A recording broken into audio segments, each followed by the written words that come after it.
Welcome to the Workbench After Hours podcast. My name is Keith, and I'm your host. This is where we talk about the firearms community, shop talk, and everyday life experiences.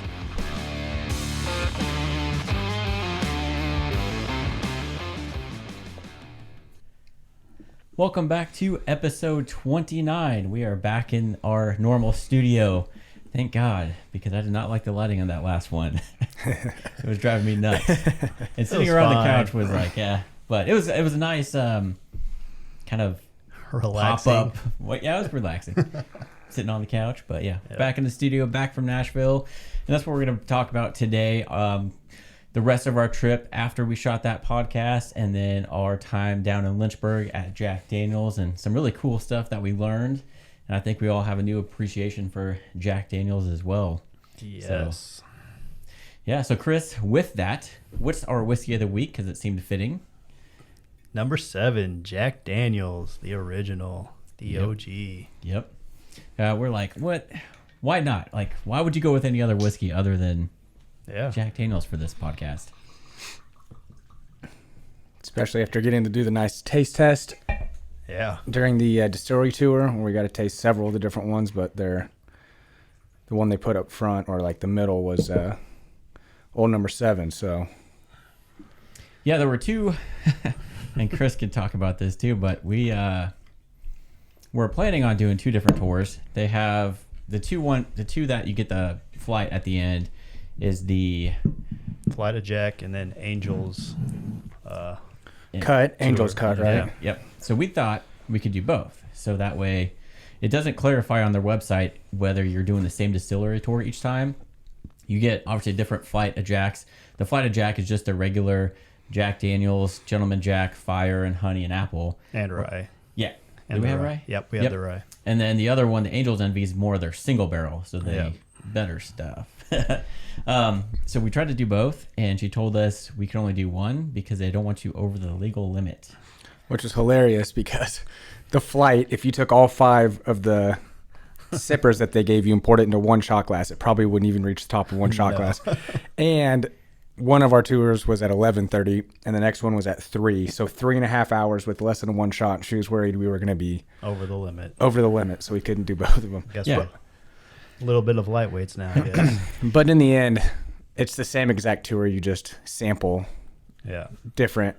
It's just a different flight of whiskeys to sample. So it would have been boring to redo anyways. So if anybody listens to this podcast and is looking to go, just know you can only do one of the ones with the tasting at the end. Yeah, and if Jack Daniel's, if you're listening, we'll be more than happy to try new samples or whatever you got. Chris has been like, I've been watching these podcasts, try whiskeys, and they get stuff sent to them. Yeah. I was like, man, why can't we get that? Right? We got to have more views, I guess. Maybe. We'll get there. But so when we left off that last podcast, we actually recorded that on Saturday. Or no, was it Friday? Friday. Because, we were waiting for Joe to come down, so we had some time. And then Friday, he came into town. We went out to Nashville, like downtown Music Row, where it was nuts. And we got some pictures that we're going to show as well. And then Saturday is when we actually went and did the tour. Came back, went out to dinner, and everybody was like, yeah, let's go out to drink. And then it seemed like after dinner, we were all like, all right, we're tired. Yeah, tired. Let's go back home. Like you and Joe were like, oh, we're going back downtown. Gung ho about it. And then Hunter and I stayed back and took a shower. And then not together, we took separate showers. But Hunter and I showered and then met them down there. And we got there and they had eaten. And they were like, we showed up. Nobody was talking. They were all quiet. We're like, what's up, guys? Like, let's go. And they're like, no. Yeah. Yeah, we were walking around in that whiskey tour, and a lot of it was walking outside, and it was like 96 that day or something like that. So we're all sweating our asses off. We get back and like, yeah, we should probably shower before we go out, right? And those 3 are like, nope, we're getting a lift right now. We're heading out. It's like, not me. I'm showering and changing. Yeah, it was fun. We had a good time, and like I said, we got a new appreciation for Jack. It was hotter than hell. Unless you're by their little cave there, then it was like, oh. Yeah. Well, just in the Nashville area in general, it was hot. It was hot. Mm-hmm. And we didn't realize we also went the same weekend as NASCAR. So there was that. Plus, everybody's on summer break, so it was just insane. And Pride Week. Yeah, that too. So I'm gonna pull up a couple pictures of actual downtown bar area where we went. We went on Friday night. We didn't go down there until probably 11 o'clock. You think? It was probably 11 because Joe got in at like 10:30. Yeah, and so this is actually from a rooftop bar, kind of towards the end, and it's just the streets. They close down several blocks, and just everybody can walk around, and it's just wall-to-wall bars, and freaking everyone has a different level, and they all have music going in every single one. And these are I don't know if you can see the people on the sidewalk wrapping around this building, but that's everybody waiting to get into that bar. Yep. Which is already crowded. Like, look at all those people on that rooftop there. Plus this one over here to the very right side of your screen, there's just a ton of people over there too. It's crazy. Yeah. I think we found the one bar that didn't have anybody in line. Yeah. So, and then this is another view. Again, Jason Aldean and Luke Bryant's bar. Yeah. Do they even have anything to do with those bars, or just their names up there? Just their name, probably. But there's just like so many people in there.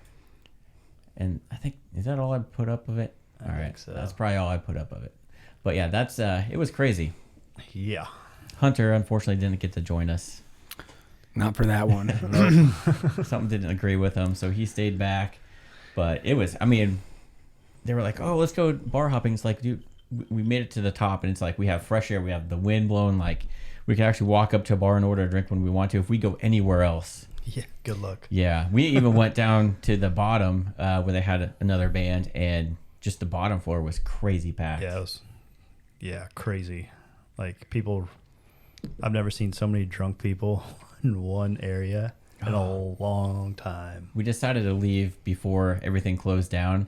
And as Joe and I were walking out of this bar, this guy just started puking on the sidewalk, like right where we were walking. Yeah. Like, you asshole. And like 5 feet later, there's another person puking right there on the sidewalk. You're like, oh, come on. It's like, how? I don't know. I never got that drunk in public. Not in public. Not yet. Yeah, there was definitely a girl that was up top with us, not with us, but like around us, where she was just passed out in the chair. Yeah. Her friend was trying to talk to her, get her to move, and she was just out cold. Sleeping. Even the security, I think, went over and tried waking her up and talking to her. And she was up for like 2-3 minutes, and then she was knocked right back out. It's like, oh my God. And that was the 5th floor, so they had to take her all the way down.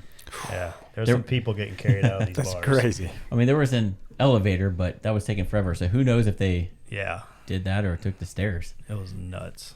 Yeah, it was a good time. The bands that we heard were pretty good. Yeah, everywhere they had good music, it seemed like. So we walked down there during the day on Thursday when we got there, and Hunter was actually with us.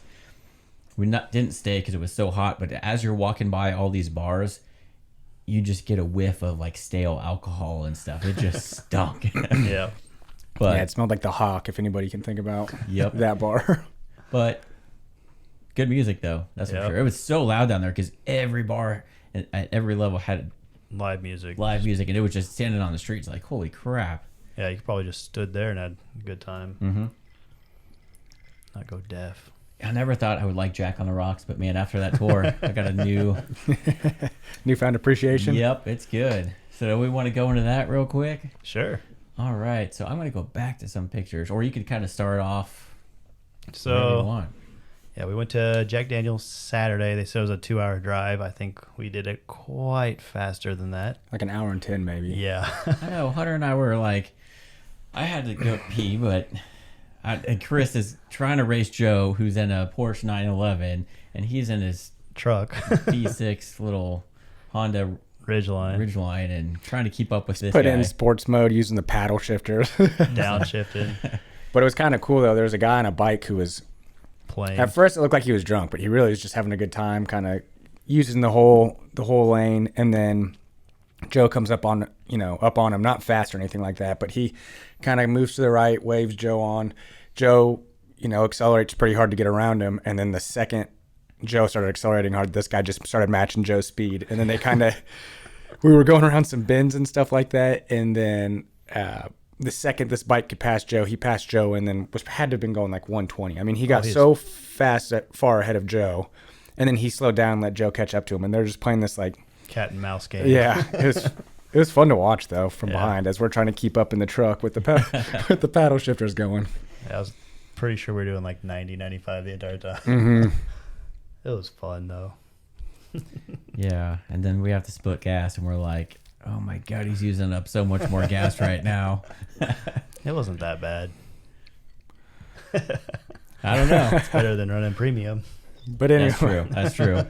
But we got there, and you go through, like, you find this parking area, like they direct you to a parking area, and that's when Joe, being a very personable person, went up to this lady who was sitting out front that worked there and started chatting her up, and then she's like, what tours are you on? And we told her both, and she's like, wait a minute. Yeah. And that's when we found out we can only do one tour. Yep. Which was fine because it was hot. Yeah. But they need to put that on like their website. Hey, it's the same tour, just different flights that you're going to be trying. At the end. Yeah. I tried looking it up, and it didn't say that. It had a kind of a little bit different description for each one as far as the tour goes. I'm like, well, maybe you see something a little bit different. No. Nope. Exactly the same. But man, they have people going in there like crazy. Like every 15 minutes, there's a tour going. They have it going around like clockwork. Yeah, they've got it down for sure. And there's a what they call dry county tour, which you don't do a flight at the end, and so they just like sporadically put those in there so they can clean the tasting room, get it all reset, and it's just it's a well-oiled machine for sure. Yeah. And that one's for if like you have kids. Mm-hmm. You can bring kids on those. The other ones that you taste, you have to be 21 or over to get on. So that's But yeah. So I'm gonna put up a picture. It doesn't fit in the screen very well, and I don't know if I can adjust it. But this is like the the entrance to this like the place. lobby area. Yeah, and there's all this cool like memorabilia stuff in there, and this is a big statue of Jack Daniel, which he was actually really short, but because of I took a vertical shot, so it's not showing up very well. But that was pretty cool. And then this, we found, as we said, Chris and I found Sinatra Jack. Yep. We had a little section dedicated to Frank. That right there. And then, let's see. Trying to scroll through these. So once we're actually on the tour, that's the first thing you come to is the barrel barn. Luckily, it was so hot they kind of bussed us to the beginning of the tour. But she said these are their barrel houses where they just store the barrels pretty much and let them mature. Yep. So this one in particular has 7 levels. Yep. A lot of them do. They have 96 buildings total scattered throughout their little property. Or multiple properties that they own. And pretty interesting is none of them are climate controlled. So in the summer when it warms up, the pores of the wood inside the barrels open up and it seeps deeper into the wood. And then in the winter when it gets cold and the pores shrink back up, it forces it back into the center. Yep. So it gets to go into the wood, absorb a bunch of flavor, then go back in the middle and mingle for a while, and then out and that's how they extract the flavor out of the barrels. Because when they put it in the barrels, it's just clear. Mm-hmm. Yep. And the barrels what and the barrels what gives it the amber color and the flavor. Yeah. They use white oak. Like they make their own barrels, which we'll show you here in a minute where they do it. But they make every single barrel, and a lot of them they char. Yeah. And so you get this nice charred inside the barrel. But with the Sinatra Jack, they actually cut grooves in the barrel to expose some of the white oak to allow it to soak in more. Yeah, after it's been charred, they then cut the grooves in. So it's really cool. Yeah, and if you got the number 27, which is their gold Jack, it's actually not oak barrels. It's made of maple. So you get more of that maple flavoring. So yeah, definitely cool. I was really hoping to go in one of these, but we did not. I just wanted to see like how much was in there. I'm sure it's a lot, but I'm sure it's. She said there was over 1 million gallons. Yeah, and they have 96 storage houses throughout 2,800 acres that they own. Yeah, kind of all around Lynchburg. Yeah. And it's crazy. They don't own like a consecutive plot of land, 2,800 acres. They own bits and pieces throughout the area which makes sense because, if you don't want to have them so close together and say a tornado comes through and wipes them all out, you're kind of screwed. Or that's if it catches fire, I mean, it's literally just full of can you accelerant. Yeah. It just spreads. Yeah. Oh, my God. And then this is kind of walking down the hill more towards around the area, but you'll see on the right side, they have these pallets, and that's where they actually use to char. They use charcoal. Yeah, they make their own. Make their own charcoal. Yeah, so they're all this wood, and they let the wood just burn, age as it naturally would out in the elements. And then on the left over here, you'll see this building. It's like a fire. Yeah, it's where they light the fires and let them burn. Yeah, they put like 4 pallets in there at once, I think, and then they let them burn to a certain extent. Like they don't let them burn all the way because then it just turns to ash. So there's a certain period where they actually put out the flames to get the charcoal that they use to drip all the whiskey through. So that's pretty cool. They also use these to make their own barrels. Yeah. Yeah. She said that wood right there, because they're trying to go completely self-sustained. Yeah. And I heard a lady ask her when we were walking, well, what about the wood? And she's like, that's the one thing that we would have to bring in from outside, but that wood is like below construction grade. Like you can't use it for anything. It can be burned, essentially, is what it can be used for. So besides that, they think, what was it, 2025 they'll be self-sufficient on everything pretty much. Yeah, like all the mash that they have, they sell that to farmers for feed. Yep. Trying to think of the charcoal, they do something with that. They send it to like Kingsford charcoal, and they actually use it as a self-lighting charcoal. So if you ever go to the store and see Jack Daniels on a thing of charcoal, that's been just compressed into a briquette. Yeah. It's been, and whiskey is soaked through that. Yeah. Yeah, we haven't got to that part yet. But yeah. We'll get there. That's real cool. But the last thing about that, to start the fire, they pretty much just use the what was it? 80% alcohol, or how high content? It's like the strongest liquid they distill off in the beginning. Yep. And that's what they use to start the fire. So that way there's no foreign accelerant used to taint the flavor of the charcoal. Yep. It's the 170 proof. Yeah, something like that they distilled. Insane. Yeah. It's what they use basically as they were given out as hand sanitizer during the pandemic. Yeah, this is a kind of a more picture. You can see that furnace right there. I think there's 2 of them, and it's just this big thing, and they just have a big, huge fire with these pallets going. It's really cool.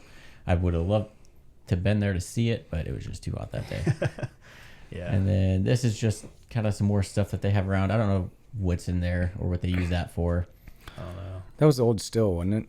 That might have been. Maybe. And then this was Jack Daniels' old office. Yeah. So when he bought this plot of land that he discovered, this is the original house/office that he had. Yep. Where he eventually killed himself. Yeah. He didn't kill himself, but he kicked a safe, broke a toe, and eventually died of blood poisoning. And went gangrene, and then... Yeah. That's crazy. But yeah, that's that, and that's us. I don't want to see us. So walking down, they get all of their water from the spring, and that's what gives it a certain taste. Because if they use just regular water, it wouldn't taste anywhere. She said it would have iron in it, and they have to have 0 iron. And so that's actually a 1.5 mile long cave that's got a natural spring underneath it. And as long as they've been distilling, they've been pulling all their water from here, and they've been distilling for how long was it? Back in 1880s. Yeah, something. Yeah, so they've been using only the water from this natural spring here. And so she said, she made a joke, as long as the water keeps flowing out of here, we'll still be able to make your Jack Daniels. Yeah, and they also said that it maintains 56 degrees year round. Matter. So it was probably very high 90s out, probably over 100 with humidity. So really hot. And then you walk up to this cave, and like right here, it starts cooling off. It was crazy. Just felt like you were in AC all of a sudden. Yep. Yeah. And then you walk into that cave, and it just drops to 55 degrees. Yeah. And like 5 feet out away from you, it's like 90 something. Yeah. It was crazy. But this is the water flowing. Like Hunter said, it goes back 1.5 miles, and they get it back, I think, 40 feet or somewhere from there? Yeah, they said it's about 40, 50 feet back in the tunnel. This is where they actually pull it from. But this is the actual water that's in your whiskey. Yeah. It was awesome. I wanted to take a dip in there. Oh, my goodness. I wanted to. I just want to start splashing around like a little kid. Well, that's really cool. And then turn 180 degrees, and then this is what you see. And this is where all the magic happens, the building. Yeah. They would not let us take cameras or pictures inside because something with the flash would screw up. Or go kaboom. Yeah. Did you not get a picture of how the still works or how it drips through the charcoal before we? You couldn't take pictures. No, I know there was the one. No, I guess not. When we were watching the video of how they burn the wood, there was that thing just to the right of it. Damn. Oh no, I didn't. Should have paid attention to that text message last night, so I could have said that. But so this is where, so on the right side here where you see grain mill, those are actually what? They go all the way up to the top almost, right? Yeah, they do. This is where the mash is made. Yeah. 80% corn, 16% wheat, 4% barley, I think. Something like that. I forgot what she said, but She said it like 3 or 4 times. I'm pretty sure that's what it was. I know it was 80% corn because I thought, man, that's high, but yeah, so they have all the mash in those big silos, and I think there were 4. Oh, there's more than 4. There were a lot, and they're giant. They're actually copper stills, which once you get inside, you see the copper, and you walk up. We walked up several flights of stairs to the very top, and she opened up the very top where you can see it, where it's fermenting and everything, and it looked like it was boiling. And she's like, "It looks like it's boiling, but it's not. That's just the yeast eating the sugar." Yeah, and you can go up there and touch it, and it's like it's so cold. The CO2 is the byproduct, and that's the bubbles that were rising up. Yep. Yeah, I'm like, because it was like a good 30 degrees hotter inside there, like because they use steam. I forgot what they said they used the steam to for. clean it out. Okay, that's the only way they can clean out, and get it bacteria free for the next, because you don't want any other bacteria growing in there while it's fermenting. You want it to be just what you want to be fermenting. Yep. And there's a process where they have with the mash, they use steam and something you get the steam ends up turning into the alcohol. They heat it up and the alcohol vapors evaporate first. Then it goes through that coil that cools it down and condenses it, and then what runs out of that is just the pure alcohol product. Pretty much. Yep, 170 proof. And so with that whole process going on there, that building was so freaking hot inside. And the smells were intense. Holy hell. Yeah, the smell of mash is wow. Woo. It's it stays with you, that's for sure. But it was really cool. So we didn't get any pictures of that, and they just the whole inside was like crazy looking. Like it was really cool. So let's see if I can find. I think I got some backside pictures. So this is on the opposite side. So this is the backside of where you just saw, and just more silos and stuff. Yeah, and after they distill all the alcohol out of the mash, they then pump it to the backside of this hill that you're looking at. Those 2 black pipes. Yeah. Pump it up to the backside of this hill. I can't remember what she called the hill, but that's where they then collect it and sell it to farmers, or, do whatever they do with it. Mm-hmm. Yep, and I think that's. Is that it for a while? I think so. Yeah, we need to talk about that charcoal process, though. Yeah. So we'll come back to those. So do you want to talk about their process? Mm-hmm. So the charcoal process is pretty much, they said it was 14 feet high. Mm-hmm. Mm-hmm. I can't remember how round they said it was, but it's filled with that charcoal that they burned and made, and then they let it pretty much drip. The alcohol comes in and drips through the charcoal, and that's where it starts getting its flavor. Mm-hmm. And purifying it and getting all the impurities out of it. And shoot, it said like 4 or 5 days for one drip to start from the top to get to the bottom. And then was it 18? Was it 18? Didn't she say 18 days? I don't think it was 18. I don't either. A lot of days. But and then they can use that amount of charcoal. They'll fill the whole thing up, and that will last them 9 to 12 months before they have to change out the charcoal. Mm-hmm.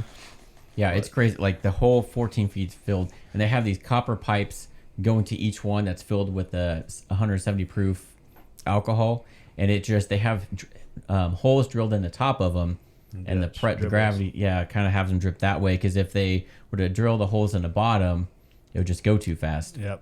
So they need a light drip, and then it makes it all the way down to the bottom of that 14-foot silo through all that charcoal. And she took the lid, and kind of lifted it and kind of got the fume going and let us. And she said, suck it in through your mouth and breathe out through your nose. Oh, it tasted so good. That way you could taste it, because if you were to just go straight through the nose, the alcohol would have it'd been like taking a big bite of wasabi or something. Yeah, it would have stung. But it was crazy. Breathing it through your mouth, man, you could definitely taste that charcoal high. And that's what we learned, that what the charcoal, double mellow charcoal was right then and there. Yeah. That's the really process they call mellowing. Yeah, it's like they call it a Lincoln, Tennessee is where they got it from. And that's what really makes Tennessee whiskey pretty much, is the charcoaling. Yep. So, yeah. One thing I wish I would have remembered to ask is how long they let the whiskey age in the barrels. Sorry, she said it's not aging, we let it mature. Yeah. Wasn't it 7 years? I don't remember. I've heard a lot of things online from like 4 to 5. People think it's 4 to 8. It just... Probably depends too, like how extreme the summer and how extreme the winter is. Yeah. And then also, I can't remember in the process when they do the charcoal, the mellowing process. Does that also reduce? I couldn't remember if she said this. If it reduces the alcohol content, yeah. I don't remember. Because I thought I went straight from there into the barrels. Yeah, that's where it goes next. But she didn't. She never really said how that worked. Because if it was that high of an alcohol content, I highly doubt it would lose alcohol content in a sealed barrel. There's nowhere for the alcohol to... I don't know. Isn't that where the charcoal process comes in too? Yeah, that's what I was asking. I can't remember if she said that. I think because it takes a lot of the... God, I've had too much whiskey since then. I can't remember, but yeah, at some point it goes down to like say an 80 proof or whatever. Yeah, it used to be 90, and then I think it went to 85. Now it's 8.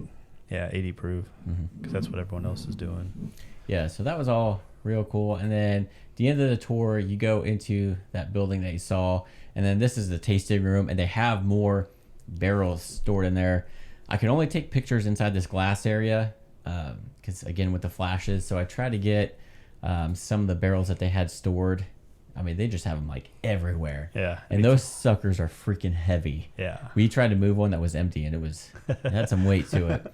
And the ones that we can see that we walked by had the marking of 2K10. Yeah.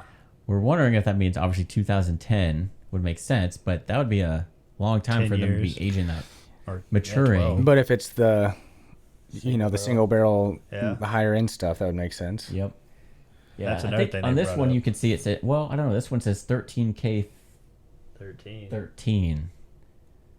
So maybe that's not what that means. Huh. I don't know, but we need to find some money so we can go in on a barrel by ourselves. Oh yeah, so they do sell. Hell yeah. So when they actually make number 7, they take 270 barrels. Yeah. And mix it all together so you get a consistent flavor. Yeah. Because if you just have one, each one's gonna have a slightly different flavor to it. So to get a consistent one, they're mixing 270 barrels of whiskey together, which they're 55-gallon barrels, but they only put 53 in there to allow the room for expansion and whatnot. Yeah. Yep. So that's pretty cool. But you can buy your own barrel, one barrel. She said it ranges from 10,000 to 15,000, and that's basically when you buy it by the barrel, you're getting a single barrel type of whiskey. Mm-hmm. Yep. And I think there's 200 and. I thought she said 250 or 260. That's how many single barrels you'll get. Yeah, how many actual bottles of whiskey you would get out of that. So, I mean, if you split it through a bunch of people, she said if you do it that way, you basically save $13 per bottle of whiskey as if you were to go buy one from a store. Yeah, I think I calculated it's like $39 if you do it that way. Yeah. So that's, I mean, if you got a big group of people that like to drink, that'd be the way to do it. And then you also get your name on a plaque if you buy it. Because there were actually a lot of plaques up on that wall. Yeah, there was a lot. For Some the different multiple barrels. For the different type of whiskey too. Mm-hmm. Like you don't have to just they do more than just number 7. There's a bunch of different barrels they do, and some guys had like 5, 6, 7 like different dots ones. next to their name. Yeah. She didn't tell us until after we walked by those. So if we would have known that before, I would have been like looking to see who bought. Try and find someone famous or something. Yep. But yeah, that was I think that's all the pictures of the barrels I got, and then we had our flight. So this is the flight that we got on the flight of Jack. We got our gentleman Jack which I really like. The number 7, the rye, honey, fire, and apple. Yeah. And the cool thing she told us is if you mix the honey and fire, you get the bee sting. Yeah, you get a bee sting, and I mixed a little bit of that. It's really good. And then if you mix the fire and apple, you get a baked like apple pie. Mm-hmm. And oh man, after she told me that, that's how I'm gonna start drinking mine. Right. Was there a vanilla and apple mix, or was it just the 2 and 2? No, those are the only 2 that she mentioned. Yeah, she said that you naturally get a vanilla flavor from number 7, the original Jack Daniels, and that's why when you pair it with Coke, it's so good and gives you that vanilla flavoring. Right. Okay, and last thing I wanted to say about the flight is she started us off with Gentleman Jack first because it's a smoother whiskey, and that's because after they do the mellowing process once, they do it again, but they go from 14 feet to like 4 feet. I think. So the second mellowing process is way shorter, but it just makes it that much smoother. Yeah. Yep. Takes out all those impurities and stuff, and yeah, it was a lot smoother. Yeah, and it was all good. I'm not a huge fan of Jack Daniel's Fire, but when I mix it with the honey, it wasn't bad. I think it's better than Fireball. Because that honey by itself is really sweet. I thought the apple pie was. Yeah. I thought that was good. Yeah, they didn't give you enough to mix all of them together. I know. Yeah, like we were saying earlier, if you were to pour all those into just one of those plastic containers, there's no way it was reaching the top. So to be concerned about being over the legal limit, even after just one of those, it's crazy. It's like, dude, it's so hot out. We're probably going to sweat this out in no time. Like 10 minutes. Yeah. Yeah. So then we walked around the town square, which it was too hot to enjoy. Yeah. Too hot to enjoy. There was the one there was a bunch of stuff that sold Jack Daniel's stuff, but we went into the actual store that had Jack Daniel's, pretty much their thing. It's their gift shop. Yeah. The barrel shop. And so that's where you could buy everything. And just an empty barrel if you wanted to have it, an empty barrel that was converted into like a bar cart type of thing. Everything. They had everything. Chris almost had me convinced to buy a barrel. Yeah. And then I was like, it's not that expensive, and it looks cool. And I'm like, I don't know what I'm going to do with it. Maybe it'd be a cool backdrop in the office too. But we went to go like move it just to see how heavy it was. I'm like, I don't want to have to move this in and out of your truck and then up a flight of stairs at my house. Yeah. And then Chris, tell us what you found out about it later. That those little bar barrels are going for like $600, and they were like on Amazon and stuff. And I'm like, dang, we should have bought a couple of them. Yeah, invested in them. All right, take a weekend trip. Let's go buy some. The car ride killed me. Yeah, coming back was brutal. Well, for you, not for me. Hunter and I slept the whole time. Yeah, 6 hours, you guys. Once Alan knocked out, or once Joe got up there, Alan rode back with Joe, so I had the entire back row to myself, and I was just flat or as flat as I could get, and I was out. Yeah, he slept a lot longer than I did, but I slept more than I thought I would. Yeah. I mean, it was raining, so it's like, good time to sleep. Yeah, I actually brought back from my work because you know how they talked about every first Friday they get their own bottle of Jack Daniels, and they're like, it's Good Friday. Mm-hmm. So I brought it back and told my boss, I was like, we need to have a Good Friday like Jack Daniels does, or you give us a free bottle of whatever we want on the first Friday. He's like, I'll try to take that up. I was like, I think you should. Right? Yeah, he was just like, that's crazy. You're a city employee. There's no way this is going to happen. But sure. Yeah, that'd be awesome. Yeah, apparently with if you work for Jack Daniels every Friday. Not every Friday. It's every first Friday. Friday of the month. You get a free bottle of number 7. Yeah. Which I'd work there for that, just right there. Those cheap asses. They should be giving them whatever bottle they want. Mm-hmm. I mean, it's not costing Jack Daniels that much money to. Yeah. Still, though, I mean, a free bottle. I mean, it's at that one in front of us. I think I paid like $26 for. So you're really only getting a $26 bonus a month. Did the price go up on them? Oh yeah. I think it's also where you're at and how close it is too. Because usually this is like 23, but I think it's because it's supposedly there's a shortage this year, which I don't understand how after going down there. Right. Well, so when are we doing the Evan Williams tour? Never. Come on, man. Let's go do Blanton's, Makers, Jim Woodford. Beam. We gotta go to Kentucky next. Yeehaw. That's gonna be even longer drive. Yeah. Man, you're driving. Chris is a trooper, man. I don't know how he does it.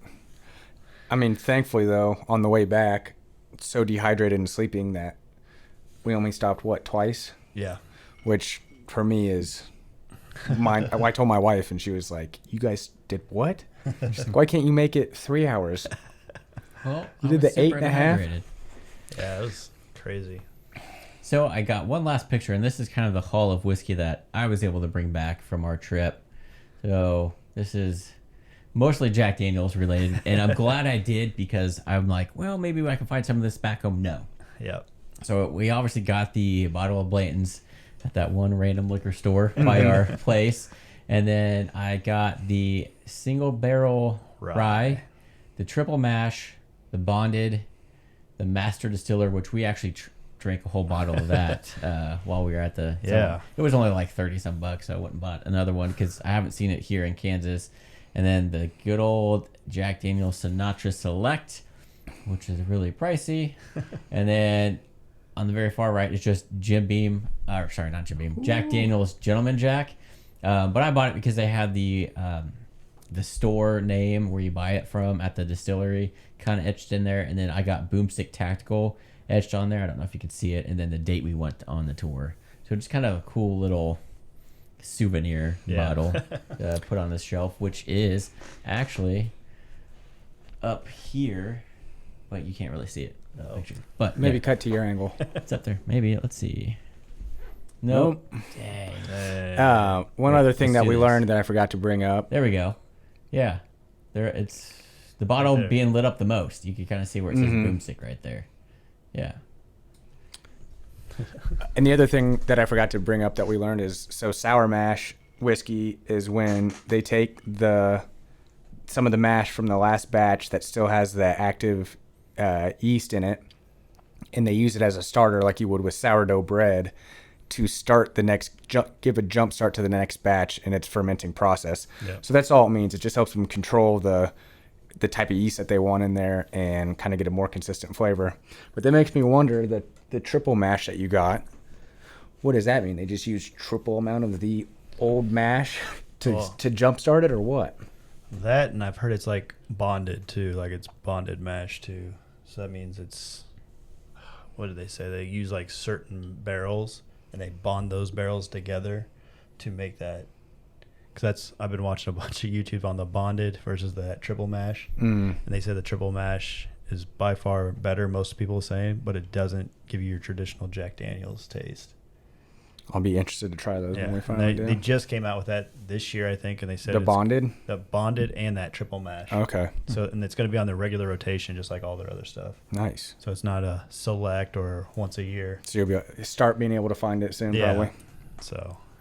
Yep. I definitely want to go do Jim Beam because you got Tennessee whiskey, which this is, and then Jim Beam is Kentucky bourbon. Yeah. Completely different process. So I want to. There's so many good bourbons though in Kentucky.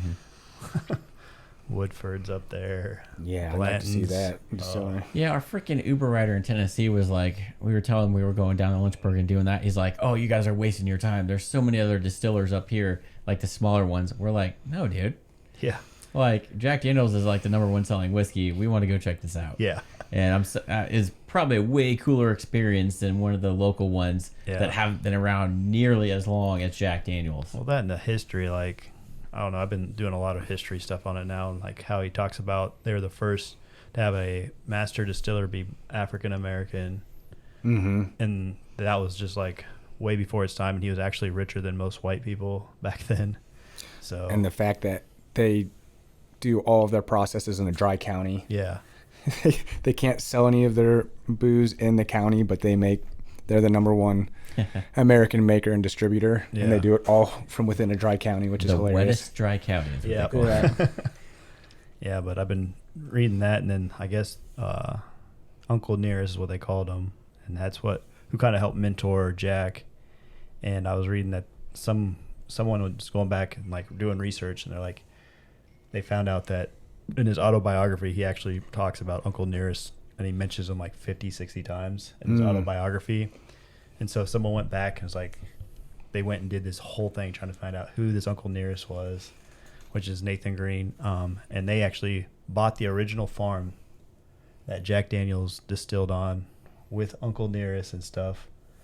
and they're actually making their own whiskey now. And I'm like, might have to buy a bottle of that just to see. Just to see. Yeah, but it's just the history on it's ridiculous. Yeah, and the fact that he started learning about 6 whiskey or 7 when he was like 6 or 7 years old, and then he ended up meeting this preacher that he learned from and ended up buying the preacher's still when he was like 12 to 14, they think. Yeah. And they don't know when he was born or any early stuff because the place that housed all the records burned down. Yeah. But they just kind of guess. And then he ended up finding that spot right there. And that's like where he's like, hey, this is where I'm going to do my buy the stills. land because it's perfect. Yeah. And that little area, that little cave area we were standing, she said is actually where his still sat until he was able to save up enough to actually build a building to move it into. So Yeah. I would have stayed in that cave, man, with as hot as the summers are there. Yeah. I But- don't know about winter though. Yeah. Might be a little cold. Well, if it stays 55 in that cave the whole time, Yeah. that's what she says. It stays like, she says that water's never frozen. Yeah. yep, So just it's perfectly climate controlled in there somehow. hell yeah. Yeah. But I really wish we would have gotten to see one of those 7-story buildings. Like, Yeah. I just wanted to, just because I'm sure it's really old and inside and just the barrels. Yeah. And the cool thing is, because of the, I forgot what they call it, like the vapors or something, but all the trees around the distillery there, that big main building with the silos, are all black. And then you'll see on a lot of the buildings, They're black little there's moss is what they black call moss that grows on it. And that was from like some sort of vapor coming from, it. The off gas of a whiskey. yeah. And Yep. She also said that back in the day when Prohibition was going on, that would be a tell sign, like, oh, you're making stuff you shouldn't be. So a lot of people would actually paint their whole barns black and everything, so they couldn't really tell. You couldn't see that black. Yeah. And she stuff said the growing black does absolutely nothing to the trees or the Yeah. environment. It's just like it's non-harmful little moss that is encouraged to grow from Yeah. It was the vapor or whatever. It's pretty cool. really Pretty crazy. cool. So yeah, we're going. What do you say? Next month? I don't know if I can afford I that. think I'm gonna wait until it's not hot. Yeah. Yeah, I think it'd that- be cool to go down there that's like a nice the like fall. spring or fall activity. Yeah, fall would be really cool with the fall foliage and stuff. Yeah. Like driving through Kentucky, and we hit only a little bit of Kentucky, but that's where we found the Sinatra Jack. Yep. Paid a little too much for it apparently, but I don't know. I was sitting there looking today. People are selling it for $400. you know we could sell that for $400 each. Go down and buy some more Yeah. if they still have it. I Yeah. don't know. It might be out. Because that one liquor store said that was the first time he's had it in 3 years. Mm-hmm. And he had 300 of them, and he was down to like his last case. Yeah. Yeah, same thing with the Blantons. The Yeah. guy hadn't gotten Blantons in a long time. He's like, I got 6. I'm like, well, I wanted to ask to buy the case, but he was not wanting to do that. Hunter barely got a bottle. Mm-hmm. I had to go in there and tell him a sad story that I was going back to like Virginia to see my old Navy buddies, and I just wanted a good whiskey to drink. He's like, "Oh yeah, here you go." I had to smooth talk him. Did Joe ever go in and get one? I don't think so. No, I went Oh, back. they were out. Yep. Oh yeah. They I were went out. back the next day while they went to the bar, and I walked in there and asked another guy that was there. I'm like, do you have any Blantons? He's like, I don't know. He went in the back, came back. He's like, nope, we're all out. Damn. Yeah.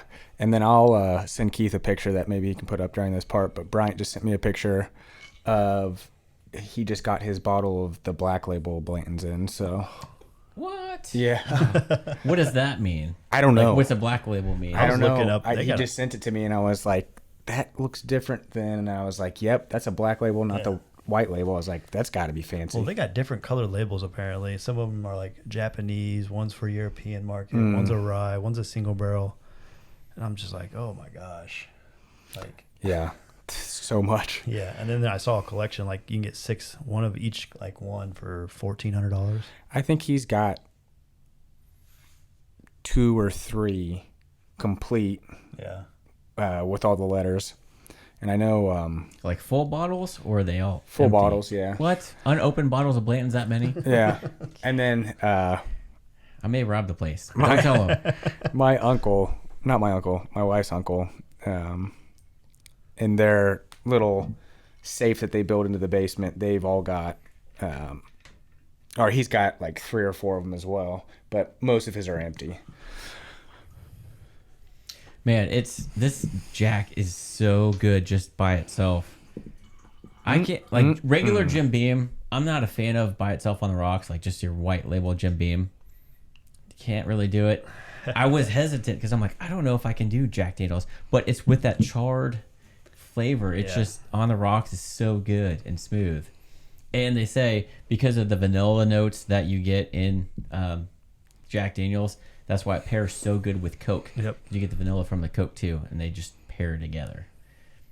It's like perfect. Heck yeah. I think I converted you. Yeah, I mean, I still like Jim Beam, but I don't know.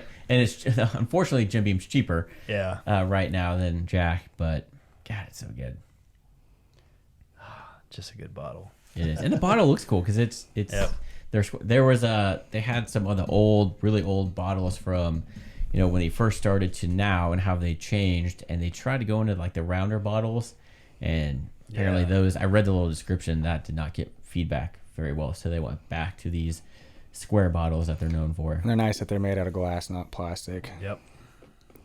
Oh yeah, They do make plastic ones. Yeah, the smaller. Yeah, small ones, but everything else I think is glass for them.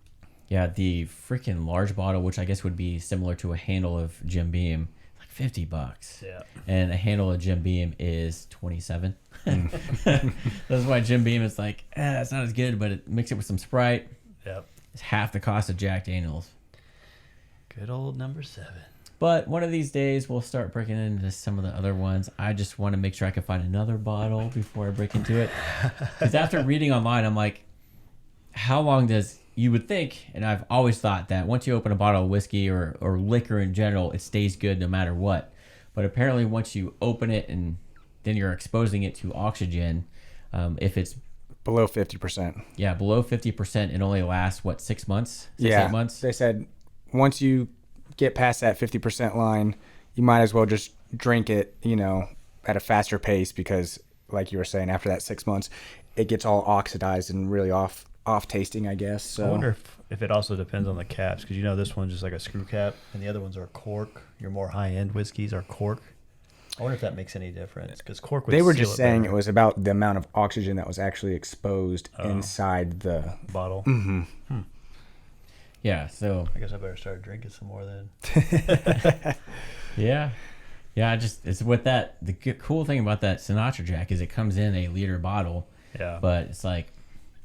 That was so smooth. It was so good. Yeah. But as much as it was and how rare it is, it's like, I don't want to break into it yet. That's got to be like some special occasion. Like, and since Alan's not a big drinker, I wonder how long that's just going to sit around in his house. I wonder if we can convince him to let us buy it up. And it's already open, so you can't sell it to me for a new price, but I'm sure you could. Oh man, how crazy! One liquor store. How crazy about the liquor store that takes returns on open liquor? Nuts. Absolutely insane. Yeah, I think we talked about that in the last podcast. Yeah, but still, it's worth mentioning again. That's insane. We thought about keeping our receipts and then like bringing it back if we found it for cheaper, but we were heading home on a Sunday and we're like, they're not going to be open. Early on a Sunday. Early, and so there was no way they're going to be open. But it's like, I don't know if I would have taken it back because. Just knowing how rare it is. Yeah, and really, we really only spent $24 more than Alan. Yeah. So it's not that I'm not complaining about that. And you only get that consumer purchase high once. Yep. You don't want to take that away. Mm-hmm. I'm just kidding. All right. What time are we at? We should probably wrap up here. We're probably about 45-ish minutes. Perfect. So if you guys have any ideas for any future podcasts, or if there is any gun topics that you'd like to hear, or any special whiskey that you want us to try, let us know. And by special, I mean not too expensive. We'll do that. And Chris actually found a way to possibly have us get started on our merch. Get that merch. So going to be looking at that when I get some time. Me and Chris been brainstorming tank top, crew neck sweater, polo, hoodie, hats, you name it. Socks. Shorts. We're going to do socks. How about I just email you guys the logos and let you run with it? Be a runaway freight train. Yeah. That's fine. Yeah, we appreciate you guys tuning in this week. And I know we're coming up on next week will be 30. That's awesome. Wow. We got to come up with a good topic for number 30. Yep. Hell yeah. Well, appreciate you guys tuning in. Hit that like and subscribe button, and we'll catch you on the next episode. Peace. Have a good one.